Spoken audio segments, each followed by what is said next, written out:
जैसी करनी वैसी भरनी, ये वाक्य तो आपने सुना ही होगा। अर्थात जैसा आप कर्म करोगे वैसा ही आपको फल भी प्राप्त होगा।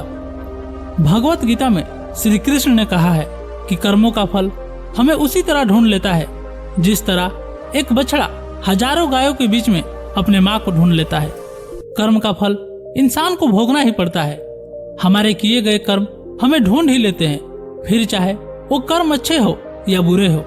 लेकिन हम लोग इस बात को ज्यादा गंभीरता से नहीं लेते और हमें लगता है कि कर्म फल जैसा कुछ नहीं होता। हम अक्सर उन लोगों के बारे में बात करते हैं जो दूसरों के साथ बुरा करते हैं, लेकिन फिर भी कोई उनका कुछ नहीं कर पाता। यही सोचकर हम में से ज्यादातर लोग बुरे काम करने लग जाते हैं। हम सब ये भूल जाते हैं कि कर्मों का हिसाब कभी भी तुरंत नहीं होता।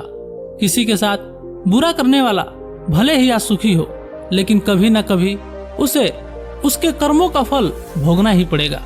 तो चलिए इस कर्म फल के बारे में एक कहानी के माध्यम से समझते हैं। बहुत समय पहले की बात है। शहर से दूर एक गांव में एक दुकानदार था जो अपने ही गांव के एक व्यक्ति से रोजाना 1 किलो मक्खन खरीदा करता था। वह दुकानदार कई सालों से उस व्यक्ति से मक्खन की खरीदारी कर रहा था। एक दिन उस दुकानदार ने सोचा कि मैं रोज इस व्यक्ति से मक्खन खरीदता हूँ, लेकिन बहुत समय से मैंने इसके मक्खन का वजन तोल कर नहीं देखा। कल तोल कर देखूंगा कि ये मक्खन 1 किलो से कम तो नहीं देता। अगले दिन जब वो व्यक्ति मक्खन देकर गया, तब वो दुकानदार ने मक्खन का वजन किया तो देखा मक्खन सिर्फ 900 ग्राम है। उस दुकानदार को काफी गुस्सा आ गया।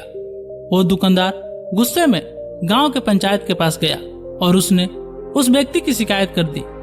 गांव की पंचायत बैठी और उस व्यक्ति को बताया गया कि तुम पर इस दुकानदार ने धोखा देने का आरोप लगाया है।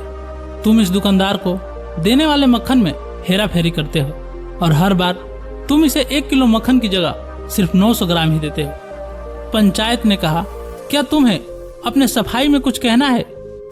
वो व्यक्ति बोला, सरपंच जी, मैं तो एक गरीब आदमी हूँ। मेरे पास वजन तोलने के लिए सही माप नहीं है। मैं रोज इस दुकानदार से अपने लिए 1 किलो गेहूं खरीदता हूँ और अगले दिन उसी गेहूं को तराजू के एक तरफ रखकर उस दुकानदार के लिए मक्खन तोलता हूँ। अब आपको जो भी पूछना है इस दुकानदार से पूछिए।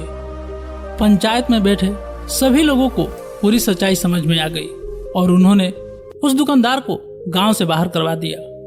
ये छोटी सी कहानी हमें यह बात सिखाती है कि जैसा कर्म हम करेंगे उसका रिजल्ट भी हमें वैसा ही मिलेगा।